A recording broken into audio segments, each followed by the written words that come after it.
오늘 우리에게 주시는 하나님의 말씀 보도록 하겠습니다. 신약성경 누가복음 22장 1절로 23절까지의 말씀, 제가 가지고 있는 신약성경 134면과 135면 사이에 있습니다. 누가복음 22장 1절로 23절까지의 말씀, 저와 여러분들이 한 절씩 교독 드리도록 하겠습니다. 유월절이라 하는 무교절이 다가오매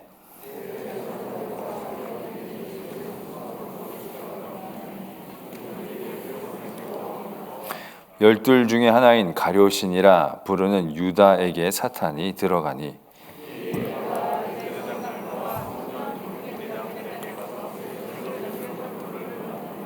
그들이 기뻐하여 돈을 주기로 언약하는지라.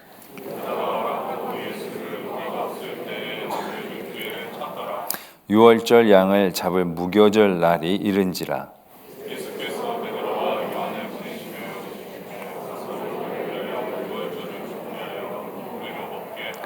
여짜오되 어디서 준비하기를 원하시나이까?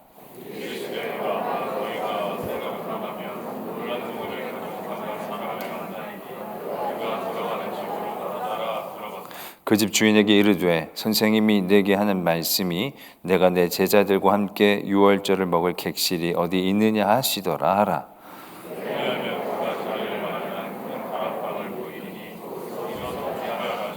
그들이 나가 그 하신 말씀대로 만나 유월절을 준비하니라.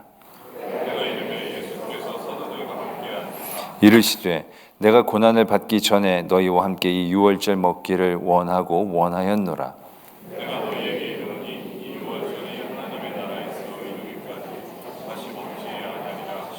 이에 잔을 받으사 감사 기도하시고 이르시되 이것을 갖다가 너희끼리 나누라.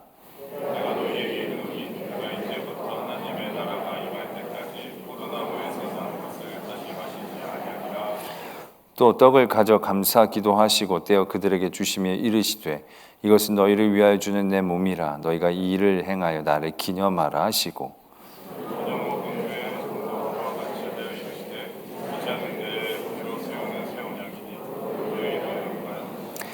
그러나 보라 나를 파는 자의 손이 나와 함께 상 위에 있도다.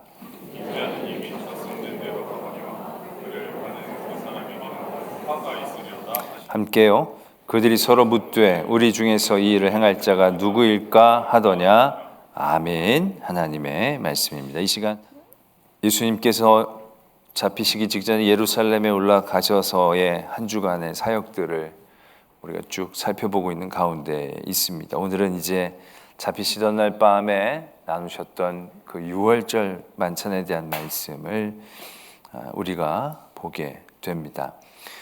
유월절의 잔치를 시작하는 그 조그만 신비에서부터 시작을 하는 것을 보게 됩니다. 예수님께서 베드로와 요한을 보내시면서 우리가 유월절 만찬을 나눌 수 있는 자리를 한번 찾아보라 라고 말씀을 하십니다. 그랬더니 저희가 어디서 준비하기를 원합니까? 물어보게 되어졌을 때 예수님께서는 너희가 성내로 들어가면 물 한 동이를 가지고 가는 사람을 만날 터인데 그 사람을 따라가면 된다라고 얘기를 하시는 것이죠. 이것이 어떠한 전후의 사정이 있는지는 말씀은 적고 있지 않지만 예수 그리스도께서 굉장히 신비한 방법, 신비하다면 신비한 거고 뭔가 준비가 되어졌다면 미리 준비하신 방법으로 그 만찬을 시작하고 있는 것을 보게 됩니다. 이게 굉장히 신비롭다, 신비롭지 않다는 것을 떠나서 예수님께서 이렇게 하신 것에 더 큰 뜻과 의미가 있다라는 것을 생각하게 됩니다. 우리가 뒤에서도 이제 살펴보겠습니다. 이러면서 이제 만찬이 진행이 되는 것을 보게 됩니다. 원래 이제 이 유월절과 무교절은 이 유대인들에게 있어서는 가장 중요한 그런 명절이죠. 우리가 뭐 잘 아시다시피 이스라엘이 애굽에서 출애굽할 때 그때에서부터 그날들을 기억하고 기념하기 위해서 강조한 그런 명절이죠. 물론 우리가 요즘 예레미야서를 나누면서 깨닫게 되는 거지만 그것이 그 이전에 가나안에 처음에 들어가게 됐을 때 제대로 지켜지지는 못했죠. 그러나 포로기를 통해서 그것이 이제 그들에게 완전히 정착이 되면서 그들에게 있어서 유월절과 무교절은 정말로 굉장히 귀한 명절이 되어졌다라는 얘기죠. 유월절은 우리가 6월 넘어가다, 그러니까 애굽의 모든 첫째 난 것들이 죽어가는 그날 밤에 양피를 문에 뿌리면 그 천사들이 그 집은 지나가면서 그 집에는 그러한 재앙이 임하지를 않는 그런 큰 은혜를 입은 거죠. 그리고 나서 애굽이 큰 충격을 받고 바로가 드디어 다 나가라, 이제 우리랑 같이 있지 말고 빨리 떠나가라고 얘기했을 때 그들이 급하게 이제 떠날 수밖에 없었기 때문에 누룩을 넣지 않은 떡을 준비했어야만 했죠. 그래서 그때부터 이제 무교병을 먹어야 되는 그런 일정이 되어진 거죠. 그래서 무교절이 그 뒤에 이어서 시작이 됩니다. 6월절은 한 날이고요. 6월절이 지난 그 다음부터 일주간이 이제 무교절이 되어집니다. 거의 이제 하나로 이어지는 그러한 절기가 되겠죠. 그래서 이 6월절에는 이제 저녁에 이제 만찬을 하게 됩니다. 그때도 보면 6월절에 양을 잡아서 이제 먹으라고 얘기하거든요. 양을 잡아서 이제 먹고 이제 가기 직전에 이제 마지막으로 영양을 보충하고 또 그 피를 뿌려야 되니까 그런 것들이 이제 필요했던 그러한 잔치죠. 그래서 원래 이제 유대인들의 그러한 6월절의 만찬을 보면 이제 초를 켜고 잔을 4번을 이제 듭니다. 그래서 잔 들고 시작한다고 얘기하고 또 조금 먹고 또 잔을 들고 그 다음에 또 여러 그 기억해야 할 것들을 기억하고 또 아이들이 묻고 그러면서 이제 잔을 4번 정도 드는 그런 이제 순서들이 진행이 되고 있다는 것이죠. 이제 그런 가운데서도 여기서도 보면 잔을 드시고 감사기도 하고 또 떡을 드시고 그 다음에 잔을 먹고 또 잔을 들어서 피다 이제 얘기하시는 그런 어떤 순서들이 그런 가운데에서 시작되고 있는 것을 보게 됩니다. 그러나 그런 가운데 우리가 생각해야 할 것이 예수님이 나중에 붙잡히시고 나서 이 총독의 빌라도의 법정에 들어갈 때에 그런 대목이 나옵니다. 사람들이 빨리 이제 그 6월절의 식탁을 먹기 위해서 부정을 타지 않기 위해서 그 법정에 들어가지 않는, 이방인의 땅에 들어가지 않는 그런 장면이 나옵니다. 그러니까 이게 지금 이날 밤에 붙잡히시고 그 다음 날 이제 빠르게 진행이 돼서 이제 십자가에 달려 돌아가시는 것이 되는 거죠. 그러니까 그들의 먹는 유월절은 다음 날이었다는 얘기죠. 이 날이 아닙니다. 지금 예수님이 제자들과 함께 유월절 만찬을 준비해서 그 다락방에서 만찬을 나눈 그날은 딱 먹어야 될 그날이 아니고 딱 절기를 마친 날이 아니고 그 전날이 되어지는 거죠. 모든 사람들이 먹는 유월절은 그 다음 날이 제대로 된 유월절이라는 것입니다. 그런데 예수님은 어차피 예수님은 십자가에 달리시고 3일 후에 부활하시면 되니까 굳이 그날을 뭐 땡기거나 뭐 그럴 필요가 특별히 있으신 건 아닌 거죠. 그러나 그럼에도 불구하고 예수님께서 기존에 있었던 유월절보다 하루 앞당겨 그 유월절을 제자들과 나누시고 계신다는 것은 의미가 있지 않는가라는 생각들을 해보게 됩니다. 왜냐하면 유월절이라는 것은 그들에게 있어서 명절이고 율법을 이야기하는 굉장히 중요한 이야기가 되는 것이겠죠. 그 율법을 어떻게 보면 앞서는, 깨트리는, 넘어서는 그러한 예수님 주도적인 유월절을 우리들에게 베풀어주고 계시는 거죠. 그 유월절은 애굽에서 탈출해서 그 다음에 하나님의 은혜가 어떻게 있는가를 얘기하시지만 이 유월절은 이제 제자들에게 또 우리 모든 성도들에게 예수 그리스도의 살과 피가 우리들의 구원이 되어졌고 우리를 살리는 생명수가 되어졌다는 것을 선포하고 기념하게 하시는 그러한 만찬이 되어지는 것이니까 새로운 이정표를 세우고 계시는 거죠. 유월절의 만찬으로 유월절을 만찬하지만 이것을 우리는 성찬으로 경험하게 되어지는 그러한 이제 일들을 보게 되어지는 것이죠. 우리에게 있어서 성례가 있으면 두 가지의 성례가 있거든요. 하나는 세례고 하나는 성찬입니다. 그 두 가지 중에 하나, 세례는 한 번 받으면 뭐 또 못 받는 거지만 그 다음에 우리가 늘 만날 때마다 나눌 수 있는 이런 성 예식을 예수님께서는 이때 비로소 이제 우리에게 주시는 거죠. 과거에 있는 일들이 아니라 이제 현재의 일들이 되는 것이고, 과거에서부터 예정되어졌던 일들에 대한 실현이 되는 것이고, 앞으로 먼 미래에 있어서까지도 예수 그리스도의 보혈의 능력이 어떠한 의미를 갖고 있고 우리에게 어떻게 역사하시는지에 대하여 우리가 날마다 깨달을 수 있게 하시는 굉장히 은혜로운 밤을 오늘 허락하고 계시는 것을 오늘 우리가 발견하게 되는 것이죠.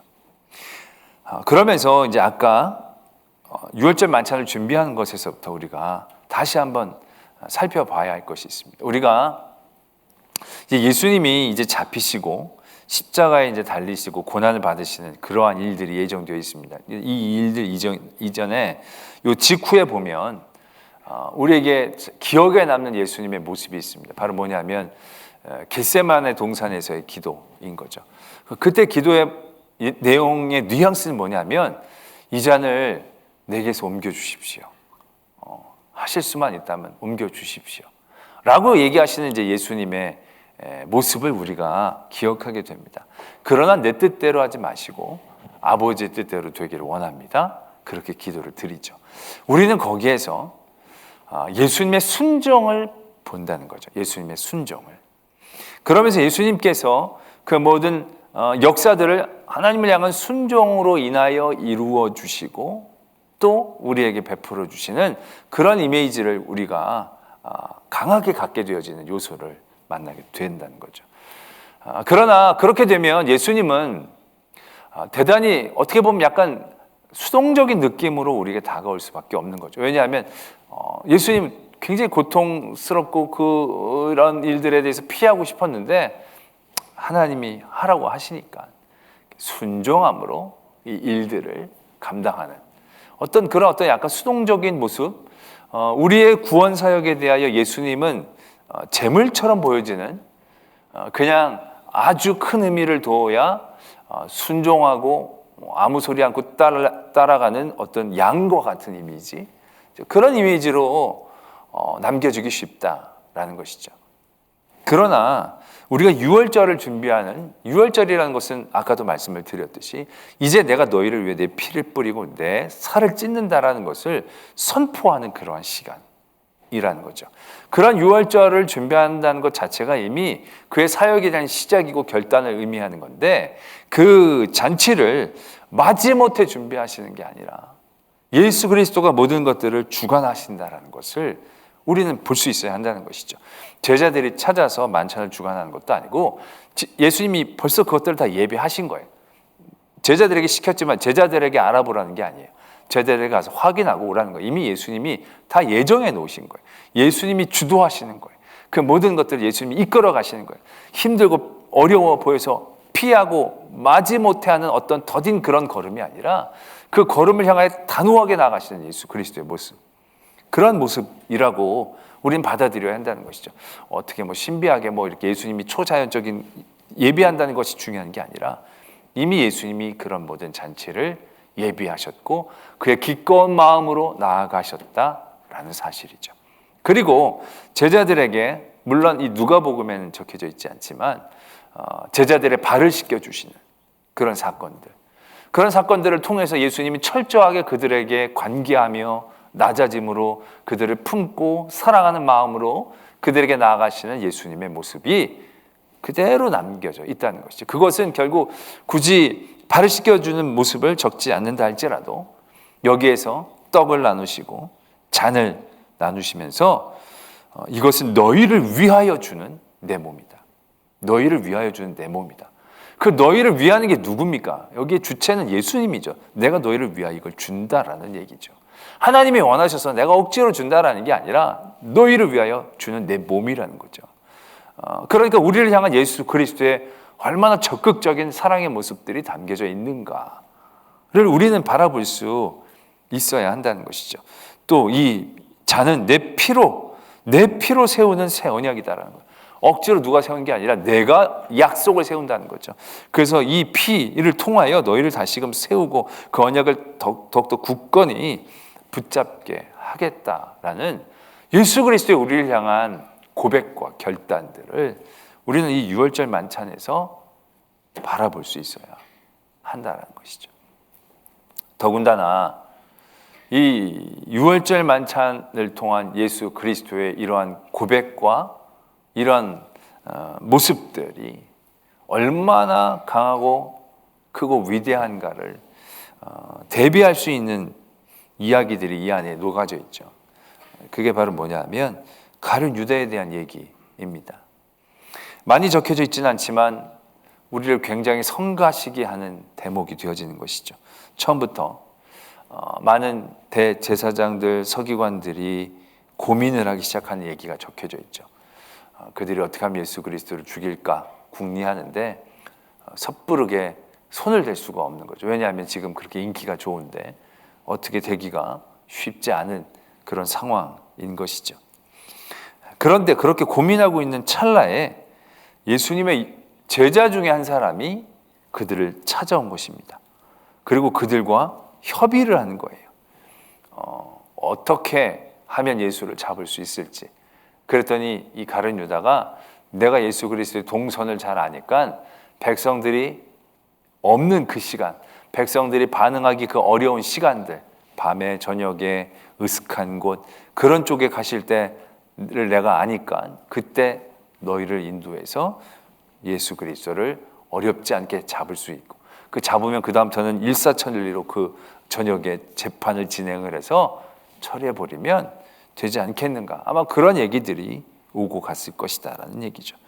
그러한 기회를 얻어서 그들이 기뻐하고 그렇게 고민을 많이 했는데 그런 제안을 유다가 와서 하니까 가룟 유다가 와서 하니까 아주 의외의 기쁨을 그들이 얻게 된 것이겠죠. 정말 생각지도 못한 가운데 그들은 일종의 귀인을 만난 듯한 그런 느낌을 받았을 것입니다. 그 가룟 유다라는 존재가 나타나고 있는 것을 봅니다. 이 가룟 유다가 왜 어떻게 이렇게까지 됐는지 성경의 얘기들을 다 종합해 보면 결국 가룟 유다에게 있어서 이 탐심이 있었고 그런 탐심을 통하여 결국 돈에 대한 어떤 예수 그리스도에 대한 실망감에 대한 여러 가지 다른 이견들과 함께 그런 부분들을 우리에게 이해할 수 있게 하는 부분들이 있지만 결국 가장 결정적인 이유는 사탄이 그에게 들어가서 그의 마음을 이제 움직이고 유혹하고 미혹시켜서 이런 일들이 진행되어진 것을 우리가 볼 수 있죠. 그 이 사탄이라는 역할은 결국은 예수님이 처음 공생애를 시작하셨을 때 사탄이 시험을 하죠. 사탄이 직접 예수님을 찾아와서 예수님을 시험합니다. 근데 예수님이 그 시험을 다 잘 이겨내셨죠. 그때 성경은 어떻게 표현하고 있느냐면 사탄이 잠시 물러갔다라고 이제 적고 있습니다. 잠시 물러갔다는 겁니다. 사라진 게 아니라 늘 물러가서 어떻게 말하자면 우리가 호시탐탐 기회를 노리고 있었던 그런 가운데에 결국 그 예수님의 제자들 중에 연약한 부분이었던 가룟 유다를 통하여 그의 일을 이루는 그의 일을 행하는 그런 대목들을 보게 되어지는 거죠. 그런 일이 있는 다음에 이제 유월절 만찬이 준비가 되어집니다. 더욱더 놀라운 사실은 예수님이 그렇게 유월절에 만찬을 제자들에게 준비하고 같이 나누고 그들에게 베풀면서 그들 중에 가룟 유다가 배반할 것이다라는 것을 알고 계셨다라는 사실입니다. 어떻게 보면 우리를 향한 예수 그리스도의 사랑, 그 사랑에 대하여 그 사랑을 더욱더 아주 돋보이게 하는 그런 대목이 될 수 있다라는 생각들을 해보게 됩니다. 유월절이란 이 만찬이 예수 그리스도께서 우리를 정말 하나님의 말씀에 순종하고 그래서 끌려가는 어떤 그런 수동적인 모습이 아니라 정말로 우리를 사랑하시는 그 예수 그리스도의 사랑까지도 그 안에 있음을 표현해주는 그런 만찬임과 동시에 그 사랑이 얼마나 크고 그 사랑이 얼마나 깊은가를 우리가 새삼 깨달을 수 있게 하는 대목이 여기서 나타나는 것이죠. 그게 바로 뭐냐면 보라 나를 파는 자의 손이 나와 함께 상위에 있도다라는 것입니다. 그 배반하는 대상이 너무 기가 막히지 않습니까? 예수님을 중심으로 예수님을 따르는 사람들의 무리가 있을 겁니다. 그러면 그 안에서도요, 이 1선이 있고 2선이 있고 3선이 있을 것입니다. 제자들도 보면 예수님이 오셨을 때 많은 무리가 따라왔고 많은 사람들이 따라왔고 70명의 제자를 파송하셨고, 그러나 그런 가운데 최정예 예수님과 늘 같이 밀착으로 다니는 일선에 있는 사도들이 12명의 이제 제자들이라고 얘기할 수 있는데, 그 배신한 사람이 다른 손에서 나온 게 아니라 딱 그 12명에게서 나왔다는 거죠. 그러니까 어떻게 보면 예수님에게 있어서는 가장 치명적인 위치에 있는 사람의 배신을 예수님이 경험하시게 됐다는 얘기죠. 뭐 대제사장이나 바리새인들이 예수님을 죽이려고 생각하고 노력했다, 어느 정도 예상할 수 있는 대목이죠. 자기를 좋아하지 않을 것이다라고는 생각할 수 있는 대목일 것입니다. 그런데 그런 사람들은 애시당초 길이 다르니까 나를 미워하는 게 이해가 되지만, 제자들 중에 12제자들 중에 한 명이었다라는 사실은 어떻게 보면 적지 않은 우리들에게 주는 큰 충격이 되어질 수 있는 것이죠. 물론 가장 측근에 있는 사람들이 가장 심한 배신을 하는 것이 인간 사이지만, 그것이 예수님에게도 적용되었다는 것이 우리에게는 쉽지 않은 부분이 되어진다는 것이죠. 그걸 모르셨을까? 그걸 왜 그냥 두셨을까? 차라리 다른 사람에게 하셔도 됐었을 텐데, 수없이 많은 생각들을 하게 되어진 거죠. 그러나 어떻게 보면 사탄이 노린 것도 예수 그리스도에 가장 큰 타격을 줄 수 있는 사람이었을 터이고, 예수 그리스도께서 그 우리를 향한 사랑이 얼마나 확실하고 크고 깊은가를 알려줄 수 있기 위하여 대비되어지는 모습 또한 바로 거기에 있지 않는가라는 생각을 해보게 되는 거죠. 그렇게 제자들의 발을 씻고 헌신하는 사랑을 보여주는 그 유월절의 만찬, 거기에 예수님은 자기를 배신하는 제자를 이미 알고 있었다라는 사실이죠. 그 모든 것들을 알고 있음에도 불구하고 예수님은 유월절 만찬을 베푸시고 그 만찬에서 그들을 향한, 우리를 향한 그의 사랑을 선포하시고 확언시키시고 계시다는 사실들을 우리는 다시 한번 깨달아야 한다는 것이죠. 우리는 예수님이 우리를 대한 사랑들을 생각할 때 그 사랑의 깊이를 너무 의심할 때가 많이 있는 거죠. 우리를 향한 하나님의 사랑의 그대의 확실함에 대해서 우리가 굉장히 신뢰하지 못할 때가 많이 있다는 것입니다.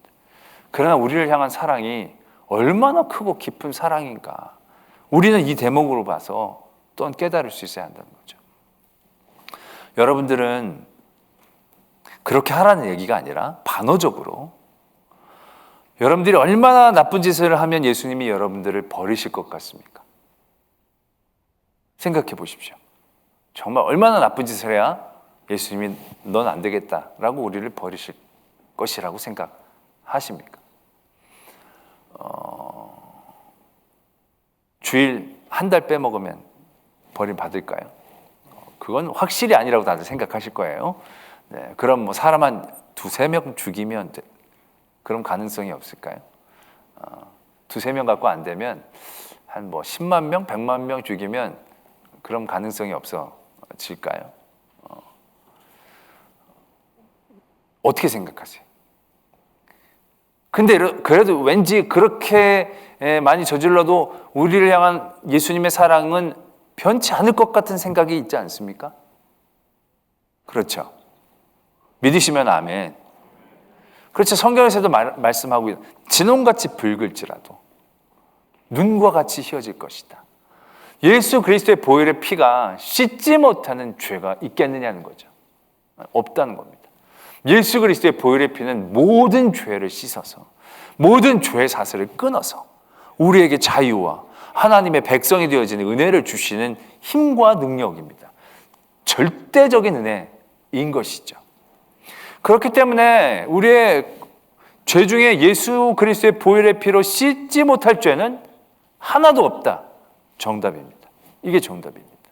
그러니까 우리가 아무리 많은 죄를 져도 예수 그리스도의 보혈의 피로 씻음받지 못하는 죄는 없다. 우리는 이렇게 생각하는 게 맞습니다. 그런데 그럼에도 불구하고 우리들이 당하는, 내가 저지른 죄가 아니라 내가 당하는 여러 가지 어려움과 환난들의 자리에 섰을 때에 얼마나 그 사랑을 신뢰할 수 있느냐라는 얘기죠. 이게 죄를 생각하면 다 씻음받을 것 같은데, 벌을 생각하면 내가 버림받을 것 같은 생각들을, 버림받은 것 같은 생각들을, 하나님이 나를 사랑하시지 않는 것 같은 생각들을 하게 되어질 때가 심심치 않게 많다는 겁니다. 어려운 일들이 몇 번만 연성되면 하나님이 나를 사랑하시지 않는가 보다. 우리는 그렇게 생각할 때가 많이 있다는 것이죠. 과연 이런 생각은 성립이 되는 생각이겠느냐라는 것이죠. 오늘 가장 치명적인 잘못, 어떻게 보면 가장 용서받지 못할 잘못, 그건 예수 그리스도를 파는 잘못이 아닐까라는 생각을 하게 됩니다. 예수 그리스도를 배신하는 잘못. 이건 다른 사람은 다, 다른 죄는 다 용서받아도 가룟 유다의 죄는 용서받지 못해 라고 생각할 수 있을 만한 그 대목이라는 거죠. 그러나 예수님은 그 제자를 기다리고 품고 계신다는 사실인 거죠. 그 제자를 막거나 뭐 하는 게 아니에요. 그 제자를 미워하거나 싫어하는 게 아니에요. 그 제자에 대한 인지를 얘기하고 계신 거예요. 어떻게 보면 내가 여기에 나를 파는 자가 있다라는 얘기는 하지 못하게 해라. 너 나쁘다가 아니라 참 안타깝다. 너에게 참 화가 있을 텐데 안타깝다. 내가 알고 있고 그것이 참 불쌍하게 여긴다. 라고 여기는 예수 그리스도의 마음에 대한 표현인 것이죠.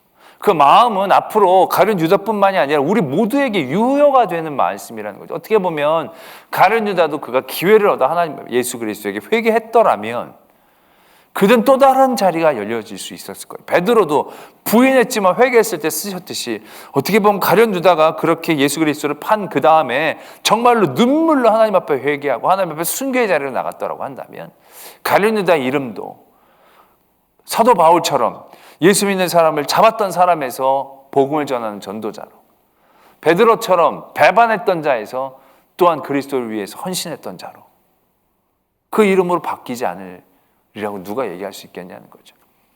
그러나 예수님이 버린 게 아니죠. 그가 예수 그리스도의 사랑을 바라보지 못한 거죠. 그의 잘못과 그의 죄에 그 스스로가 눌려서 어떻게 보면 그 가룟 유다도 품고 그 가룟 유다도 부르시는 예수님이신데 잡으러 오는 가룟 유다를 향하여 예수님이 친구여 라고 부르주셨듯이 마지막까지 예수 그리스도는 그를 향하여 그의 마음을 접지 않고 계셨음을 우리에게 표현해 주셨던 것일 수 있는데 가룟 유다는 그걸 받지 못했던 것이죠. 그런 모든 일들을 우리가 되돌아본다면 예수 그리스도께서 우리를 사랑하신 사랑의 깊이를 우린 분명히 깨달을 수 있어야 한다는 것이죠. 하나님이 우리를 사랑하시는 건 맞습니다. 하나님이 우리를 사랑하셔서 독생자 예수를 주셨으니까. 그러니까 우리가 하나님의 사랑은 뭔가 보여지는 정체가 있으니까 그 사랑이 참 깊다는 건 잘 알아요. 그러나 우리는 예수 그리스도가 우리를 향한 사랑은 굉장히 수동적이고 순종적인 어떤 일에서만 나와지는 어떤 의무적인 것들로 여겨질 때가 있지만 절대로 그렇지 않은 예수 그리스도가 우리를 향한 사랑을 오늘 우리는 이 6월절의 만찬을 통하여 깨달을 수 있어야 한다는 것이죠. 제자들을 향한 예수 그리스도의 선포, 그의 사랑에 대한 고백, 또한 그 만찬 석상에 있었던 가룟 유다, 그 가룟 유다라는 일종의 존재를 통해서 얼마나 우리를 향한 예수 그리스도의 사랑이 깊고 큰가를 6월절 만찬은 우리에게 말씀하고 계신다라는 것이죠. 지금도 우리는 우리에게 주시는 많은 성례를 통하여 그 은혜를 깨닫습니다. 그 성례를 드릴 때마다 우리의 죄를 보게 하시고 또 그 죄가 얼마나 하나님의 그 은혜로 용서함 받았는지 우리는 어떻게 보면 죄의 양보단 죄의 횟수에 더 질릴 수 있게 되는 거죠. 똑같은 죄를 계속 반복하면서 똑같은 회개를 하면서 야 이렇게 해도 계속 용서해 주실 수 있으실까? 그러나 예수님께서는 모든 죄과를 동이 서에서 먼 것처럼 던지시고 기억지 아니하신다는 거죠. 근데 이게 우리가 또 죄를 져도 된다는 얘기를 하는 게 절대로 아닙니다. 우리가 어느 순간 난 이제 도저히 갈 수가 없어. 이제 너무 늦었어. 이제 예수님이 나를 품어주실 수는 없을 거야. 이렇게 해서 어떻게 가? 라고 얘기하는 그 순간에 처한 그 영혼들에게 예수님께서 그들을 부르시는 음성이 되는 것이겠죠. 나는 기억하지 않는다. 다 내게로 오면 내가 다 품고 용서해 주실 것이다. 라고 얘기하시는 그 우리를 향한 하나님과 예수 그리스도의 고백으로 우리는 들어야 한다는 것입니다. 성도가 이 세상을 살아갈 때 가장 큰 힘이 되는 게 뭐라고 생각하십니까? 성도가 이 세상을 살아갈 때 가장 큰 힘이 되는 것은 나를 끝까지 놓지 않고 계시는 하나님이 계시다는 그 사실을 믿는 것일 겁니다. 성도가 이 세상을 살아갈 때 가장 큰 힘이 되는 것은 어떠한 죄도 용서해 주시는 나를 향한 예수 그리스도의 깊고 넓은 사랑이 계시다는 것, 그것을 내 마음속에 품는 것입니다. 성도의 가장 큰 힘은 내가 혼자 있는 것이 아니라 성령 하나님께서 지금도 나와 함께 하시고 나에게 임재하고 계신다는 것을 믿고 확신하는 그 믿음에 있다라는 것입니다. 오늘 예수님께서는 그 유월절의 만찬을 통하여 우리에게 그 살아갈 힘을 주시는 거죠. 성도가 살아갈 가장 큰 용기를 주고 계신다라는 것입니다. 우린 세상에서 믿고 의지하는 것이 너무 많습니다. 세상을 살아갈 때 행복하고 편안하게 살아갈 많은 요소들을 우리는 갖기를 원합니다. 그러나 내가 이 세상을 편하고 힘있게 살기 위해 갖고 마련했던 모든 요소들이요, 일순간에 나를 가장 불안하게 하는 요소가 되어진다는 것을 깨달으신 적이 없습니까? 여러 돈을 많이 쌓아놔서 내가 이만큼 쌓아놨으니 야, 이제 나는 노후 편안하다. 근데 순간적으로 야, 이거 은행이 망하면 어떡하지? IMF가 안 온다고 장담할 수가 없는데 이거 어떻게 분산을 해야 되나? 그러면 주식을 사야 되나? 그 주식을 많이 사놔서 튼튼한 망하지 않을 회사를 샀는데 어느 데 보니까 100년 안에 망하는 회사가 97%다. 이러면 야, 이것도 이게 뭐 어떻게 되지? 내가 내 자녀들을 아주 잘 키워가지고 이 자녀들에게 나중에 이제 공양이라고, 이게 뭐죠? 이거 효도를 받고 이렇게 부양을 이렇게 하고, 아, 이게 자녀들 잘 키웠으니 됐다? 근데 그 자녀들이 순식간에 아유, 가장 큰 걱정거리가 되고 문제거리가 되고, 내가 갖고 있는 가장 이 세상의 힘이고 능력이라고 여겼던 것들이 결국 그걸 지키는데 급급하게 만드는 걱정거리가 되어지는 것을 우리들이 분명히 깨달아야 한다는 것이죠. 그런 때에 우리에게 가장 큰 힘이 되고 위로가 되어지는 것은 우리를 향한 예수 그리스도의 사랑이다라는 얘기죠. 배신하는 이가 알고 있음에도 불구하고 절대 그를 버리시지 않으시는, 그를 품으시고 그를 기다리시는 그 그리스도에 대한 사랑을 우리가 알고 있을 때 그것이 우리를 가장 평안하게 하고 우리로 가장 이 세상을 살아갈 힘이 되고 이유가 되게 해주는 은혜가 되어진다는 것입니다. 오늘 유월절의 만찬이 우리들에게 베푸신 예수님의 만찬인 줄로 믿습니다. 예수님께서 다 계획하시고 기획하시고 준비하시고 적극적으로 예수님께서 인도하시고, 그래서 거기에서 잔과 피를 떡을 나눠주시고 발을 씻겨주시고 그들을 향하여 늘 사랑을 선포하시는 그 은혜가 늘 우리와 함께 있음을 믿습니다.